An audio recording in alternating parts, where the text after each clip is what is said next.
چھ باتیں خیر کا دروازہ بند کر دیتی ہیں۔ حضرت یحییٰ بن معاذ رحمۃ اللہ تعالیٰ سے روایت ہے کہ اللہ تعالیٰ اپنے بندوں پر خیر کا دروازہ چھ باتوں کی وجہ سے بند کر دیتا ہے، جس میں نمبر 1 پر ہے لوگ اللہ کی نعمتیں کھاتے ہیں اور شکر نہیں بجا لاتے۔ نمبر 2، گناہ کرتے چلے جاتے ہیں اور توبہ نہیں کرتے۔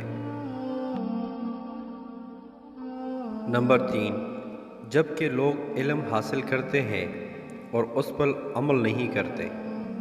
نمبر 4، نیک لوگوں کے ساتھ بیٹھتے ہیں اور ان کے طریقے پر نہیں چلتے۔ نمبر 5، مال و دولت کے مالک تو ہوتے ہیں اور آخرت کے لیے کچھ توشہ جمع نہیں کرتا، یعنی کوئی زکوٰۃ، خیرات، صدقہ نہیں دیتا، صرف دنیا داری میں جمع کرتے ہیں۔ نمبر 6، مردے کو دفن کرتے ہیں اور نصیحت نہیں پکڑتے۔